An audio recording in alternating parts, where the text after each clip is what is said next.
Дорогі викладачі, дорогі студенти Національного медичного університету.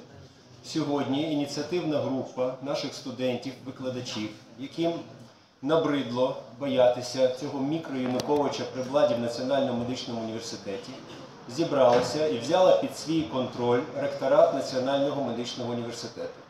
Ректор був тут і пішов разом з своєю адміністрацією, підтвердивши свою відставку вже в ефірі 5-го каналу.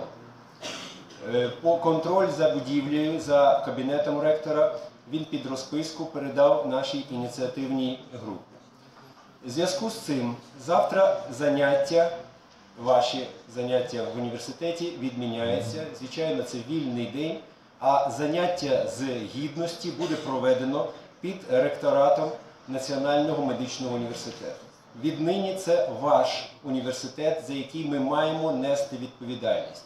Дозволити те, щоб цей заклад знову перейшов під контроль оцих Януковичів, під контроль цих кучманоїдів, які, звичайно, ніяких висновків не роблять. І сьогодні нам ректор заявив, що ми всі куплені, які хочуть звільнити його з посади, тому що нам заплатили за це. Вони нічого не розуміють і відставку так просто не підуть і здаватися не збираються.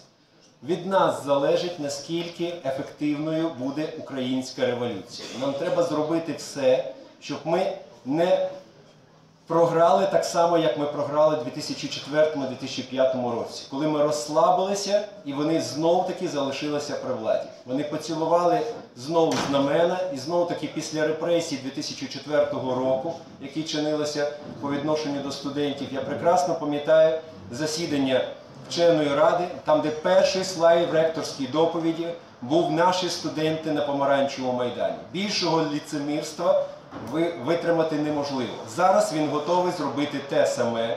Він знову каже, що він допомагав Майдану, допомагав партіям політичним і таке інше. Ця людина за своїми моральними якостями не може бути ректором, не може забезпечувати виховання медичних кадрів в Україні. Тому він має бути звільнений, має бути оголошені вибори ректора, нового керівництва університету, яке покладе край корупції, хабарництву, цьому хамському стилю керування в нашій установі. Приєднуйтесь до нас, ми чекаємо завтра вас на 10-ту годину біля ректорату. На все добре.